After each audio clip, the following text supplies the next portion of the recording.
Social media threats. That is the topic today. Ready or not, here they come. Be sure to visit schoolstatus.com, peachjar.com, nickelstrategies.com, and s'more.com. Advocating for public education, sharing our stories, and celebrating our schools, students, and staff. From crisis communications to media relations, social media, and everything in between, we're here to give you the best strategies, tools, and techniques to help you help your community. Welcome to the School PR Podcast, brought to you by Peach Jar, School Status, Nickel Strategies, and s'more. Love 'em or leave 'em. Here's your hosts, Matthew Jennings and Ryan Ferran. All right. Hopefully you love us and you don't leave us, but you're here, so thanks for at least putting up with us. It is Ryan Ferran and the man, the myth, the legend, Matthew Jennings. Matthew, what's up, sir? Yo, living the dream, getting it done, just trying to keep my head down and stay out of this social media threat stuff. This is intense stuff. Yeah, it's past few years, it's been bad, and this Yep. past few weeks has been even worse as there's it seems like almost a coordinated hoax kind of going through definitely California, maybe even nationally with these kind of Snapchat things and a list of schools. So I know the listserv was blowing up last week. And so we thought we would chat about strategies and what people can do. We've dealt with them here. I mean, most people listening, you've dealt with them. Everyone's dealt with them at some level. Becomes exhausting, but a lot of new people in our field and even veterans, some of the questions are great questions because when do you communicate? Who do you communicate with? If it happened just at this school, do you tell everyone? When if it happened at a neighboring district, exactly, you're out of state. Mm-hmm. And so that's when it becomes difficult, and people are kind of searching for answers, best practices, and there's, I don't know that there is a solid gold answer to each one of these, because I do feel like there's a lot of gray area with the threat and that sort of thing. Obviously, first and foremost, you got to work with law enforcement. We're not investigative agencies to that level of criminal activity and threat. So, that's why you want to have those good relationships, know who to call, when to call, and don't, if you just started a school district, you have a district, you have 5 different cities, you got to get those lists of PIOs, watch commanders at the local law enforcement, the sheriff's office, and know who's who, what's what. So when the time comes, you want to get something out quickly, because the most important thing, Matthew, that we know is people want to know that you know. Yeah. And so, and you can even do that before you talk to law enforcement, is like, we're aware, we're looking into it, we're in contact, we're trying to work with, we are working with. Yep. So that is the first thing that will alleviate it, especially if it's a threat towards your school and it's getting out there. Let the people know, send the message that we're aware of this, we're looking into it. Then it's like, okay, I can calm down a little bit. They know about it, they're looking into it. If you're delaying in that and it's starting to get some steam and pick up, then that's where it's really starts to spiral. Yeah. For sure. And it's tough too in some of these situations, like we saw in the listserv, that, it's not even credible threats against that particular district. They're not even schools in that district, and so it's circulating in the district and causing chaos and havoc, but they're unsubstantiated, even uncredible threats. And even at the point, just to your point, where you might not be able to come out and say, or your, police department's not ready to come out and say, this is an uncredible threat, acknowledging that you're aware of it, even if you probably believe it's uncredible, acknowledging it and getting out ahead of it is paramount. And then, of course, it's that follow-up. What are you doing? How are you handling it? On that note, I had one in a previous district where we got a threat one morning, a kid who was sending a fighter jet to blow up one of the schools, blow up his school. Likely, no. Probably pretty uncredible, right? But it's a threat, and you have to take the appropriate action and do your due diligence and do the research. And it turns out that kid just didn't want to take the math test that day. Great. But even at that point, you can't come out and say, oh, this isn't true. until your Hmm. investigative arm, whatever that is, if that's your local police department, the FBI, whoever that is, until they've done their due diligence and are ready to say it's not a credible threat. Hmm. And that's the tough one because you got to take them all seriously. Yeah. And even even we know now that there's this hoax going around on social media. You Yep. still can't credit everything to, oh, this is the hoax. Like, Yep. you know, still got to take them seriously. So, communication in this is really the key. That is a overused phrase, but really, because there's not much else to do. Law enforcement is going to handle the investigation, but you need to just communicate with people, let them know what's going on and where you're at, and that's going to be essential to these types of situations. Especially when you're looking at like attendance, because we know that students stay home or the parents keep students home if they feel that there's a threat or there's something going on. And, if you're ahead of the game, we know kids need to be in school. We know they do better when they're in school. It's a safe environment, as safe as we can provide. And their academic, social, emotional supports in there. And so, getting out ahead of it is going to make sure that you have your best opportunity of getting kids to show up for school, even if there is some uncertainty out there while that investigation is going on. And we've done a podcast about this before, when to send a message and Mm. when not to. And I'll try and find the episode Oh, number. such a But gray area. yeah, it is gray area for sure. But here's data that you can collect to help you make an informed decision. Mm. Um, so say there's a threat out there, a social media threat, going to do something very bad to a school in your district or neighboring district. So I would put out something to my principals immediately and say, how many calls have you gotten on this? And so if you hear back, I've gotten 3 calls out of your 10 principals, then I'm not sending anything because you can handle those 3 calls in 30 seconds, and you don't need to get everyone else information that they're not inquiring about. It's not a big deal. It may be at another school.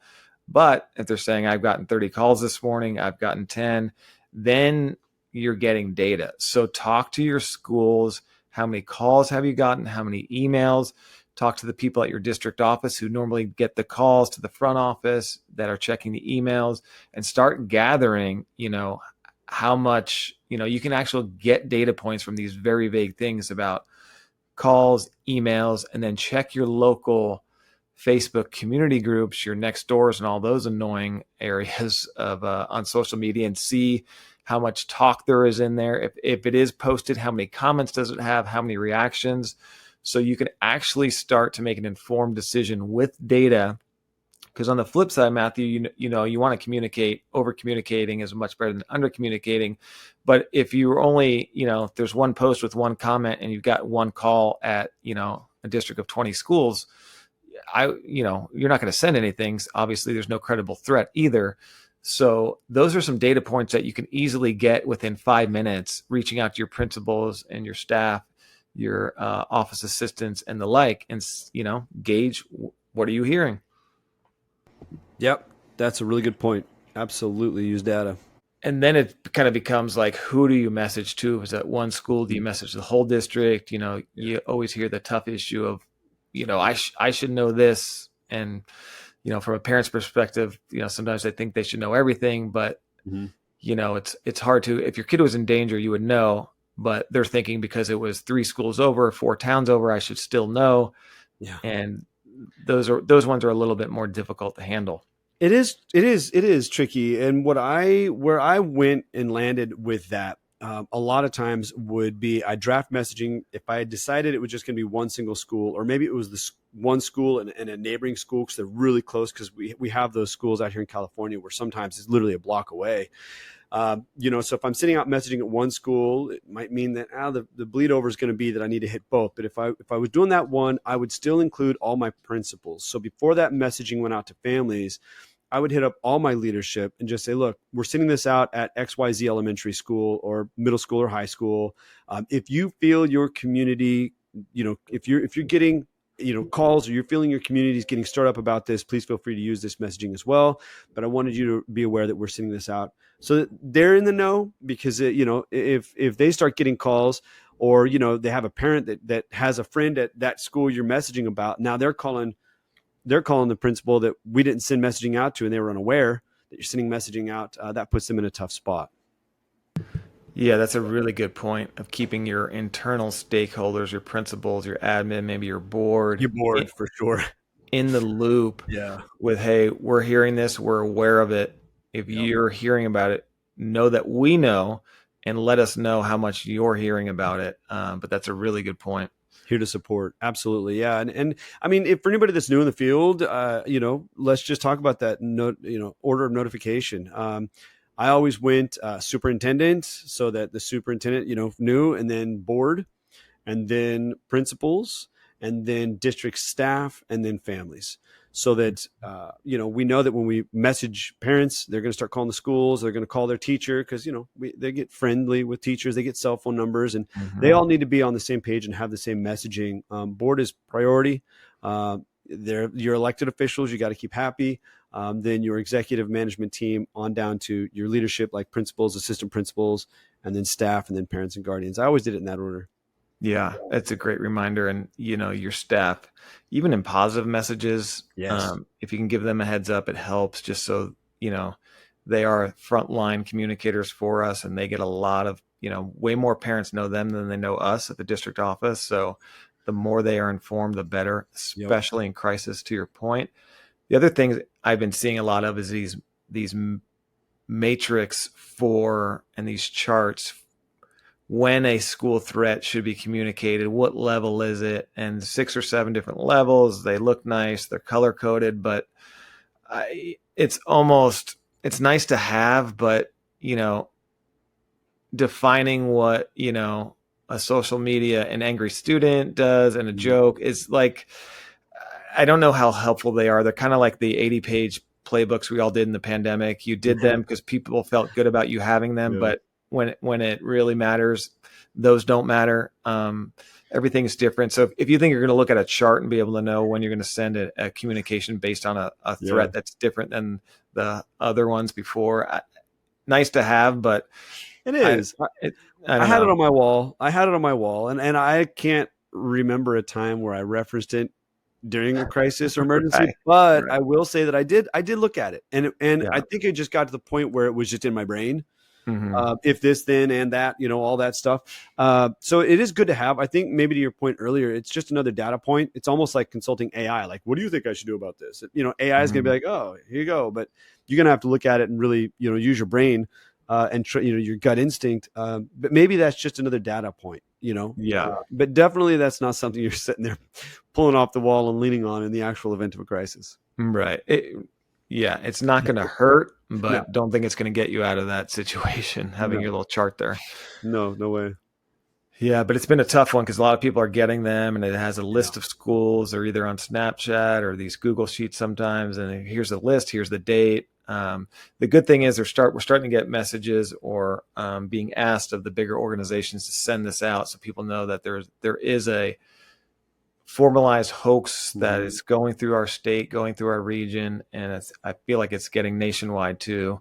And it's weird. I don't know why people would do that. Obviously, the sick, but it's happening. It's a thing, and so hopefully, the more messaging we get from authorities, the better. But you still have to look into every threat. So you do. In the end, it's you really do. Lean on your local team. Absolutely lean on your local team to do that investigation. One of my fears was that, and it's kind of coming back to me now, was something that, there are back channel communication platforms, right? And law enforcement tries their best, I think, to monitor a lot of those, but it is possible that one of these hoaxes travels around about, a school shooting on an X date, and that there are copycats out there that decide, hey, I've been thinking about doing that in real life. Like, I'm just going to do it on that date. And there could be, 2 or 3 that happen as a result of a student who's already in that space seeing it. And that just kind of pushes them over the edge. I mean, so to your point, it can be as incredible as you think it is, but until it's been actually investigated, there's nobody that can say it is or isn't. And if you haven't gone through that process, like they'll track these people down. Like they will track the student down. They will go to their house. They will find out if they have access to weapons. They will find out if their parents have weapons. They do a very, very thorough investigation. So it'll come back and they'll say, you know what? It's incredible because they don't even have access to the ability to do this. And the student acknowledged that they saw it and they thought it'd be funny to share because they're a middle school student and they didn't think it through, right? And that's usually what you get back on something like this. When it turns out it is one of your students that have shared one of these unsubstantiated pieces of nonsense, and just absolutely ruined an entire school day. So the other thing you can do too, especially when things are out of your control, whether it's something like this, is you can provide the resources where they can stay in touch and empower them. Like if your local police have a Nixle alert or some kind of community alert, let them know how to sign up for that. We've in California the past couple of weeks, all these power outages because of the heat, the smoke. So here's how to sign up for alerts from Edison, your power company, your fire, evacuation orders. So here, empower yourself. And it also gives them the subtle message, like, we don't do these things, but we're watching them, we're following them. You can do the same too and stay informed. The school's not responsible for power outages from, the power company. And, we don't put evacuations in neighborhoods for fires, but here's how to empower yourself. Here's more information. And then, during crisis, some of these shootings, hoax or not, here's some resources if you're having trouble talking to your kid. Because even a threat, if a, middle school kid, elementary kid comes across it on their social media that their school is going to be a target, that's kind of a very traumatic incident. So here's how, if you need to have a conversation with your child, here's how we can help you have that with those resources. So resources are always good to provide to the families too during these. And they, I find people really appreciate them. Yeah, I absolutely agree. Yeah. And don't forget, like you just mentioned, Ryan, like plugging, how to access resources. Don't forget to plug your channels that you have as well. It's a good time to remind parents, maybe even after the event or whatever, but hey, this is why you need to follow our school social media feeds, our district feeds, our websites. That is going to be a main line of communication in those areas. So yeah, that's a great reminder. A sad but very true element for social media growth is a good crisis will really get your engagement and your followers up. But to your point too, because you're also not going to email blast every single thing. Yeah. But you will put more on social media because you can share the fire department a lot easier. You can share the police department easier. And so you will put more on there. So it is advantageous to you as a parent or somebody in the community to follow our social media. But to your point, which is a really good one, remind people in those main messages, stay in the know with us on social media too. And by the way, if our email system goes out because of some power outage or whatever, social media usually is up and running. So if you're not seeing an email, go to our social media and check for that information. Absolutely right. Yep. And I have a 3 reasons. I call it 3 reasons email. I won't get into it right now, but every year I would send it out to my families, and it just lays out the 3 reasons, bullet pointed reasons, and then 1 sentence after each bullet point of why you want to follow school and district social media feeds. And reason number 3 is emergency communications. It'll likely be one of our main lines of communication is through social media feeds. And then I would tailor every single email to include the district accounts and the school specific accounts for that parent. So they could just simply click the link and like and follow and share really easily. So very good advice. I've taken that template you provided a few years ago, and I always, at least once a year, I try to send just an email blast to parents and say, this is, to that similar thing. We have social media. This is why to follow it. And it'll be good for you to stay in the loop. Well, we hope everyone hangs in there. This is very unfortunate. I don't think these things are going away, but hopefully we give you some insights on how to navigate these situations, which there's so many gray areas too, but collecting that data, going through your process, having resources, working with law enforcement, knowing who law enforcement is, your contacts, that'll help you a lot, expedite things the next time it happens. And, we feel terrible that everyone's going through this, but we know so many are. So we thought we'd chat about it and try and help a little bit. Yeah, absolutely. Last thing I'll say is if you are a PIO at a school district out there right now and you do not have the cell phone programmed in your phone of the local police department PIO, you're behind the ball already. So make that a priority, get that done. We're also seeing from some of these districts that actually have gone through the school shooting events that with an active shooter, that it's also relevant to have the PIO at local hospitals as well. So if you have a local hospital and they have PIOs, you need to have those numbers programmed in your phone too. And be sure to put in their role. So you don't have to, in the heat of a crisis, remember, oh my God, what was that lady's name at the such and such hospital, and you can't find it in your phone. Put the name of the hospital in there as well, or hospital PIO or whatever. So it's easy for you to just search in the heat of the moment. You need to have those numbers programmed.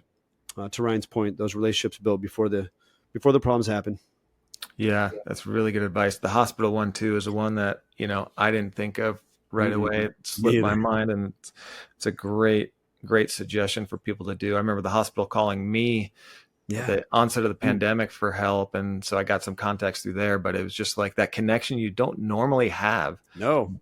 But to your point, during something like that, you'll be best friends for a few weeks for sure. Absolutely. I mean, just think of it, kids are getting shuttled out. They're injured, maybe badly injured, getting schlepped off to the nearest hospital that can intake.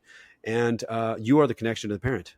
And that hospital, if that kid's incapacitated, and they don't have an easy way to identify, I mean, you being able to connect with that hospital and talk about, parent reunification, talk about where kids are going, all of that kind of stuff. That's just going to be critical. That's what we're hearing from schools that have gone through it.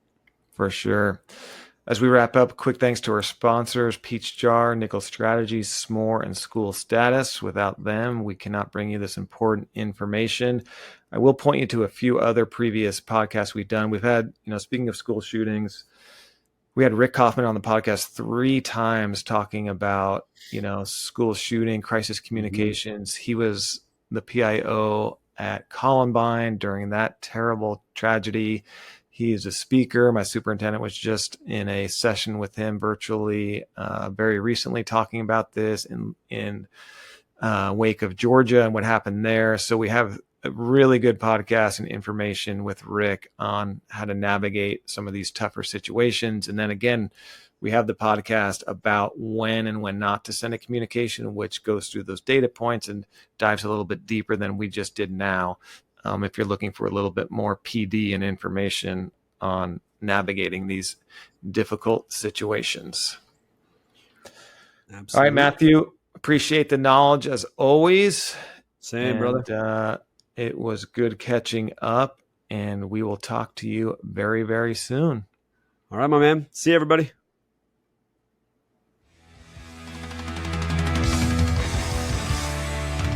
Be sure to follow the School PR Podcast on Facebook, Instagram, and X, where you can find additional resources and highlights from the show. Please like, subscribe, and all the fun stuff. And most importantly, without our sponsors, this podcast doesn't exist. Please visit schoolstatus.com, peachjar.com, nickelstrategies.com, and s'more.com. Until next time, keep learning, inspiring, and making a difference. Thanks so much for your support of the School PR Podcast.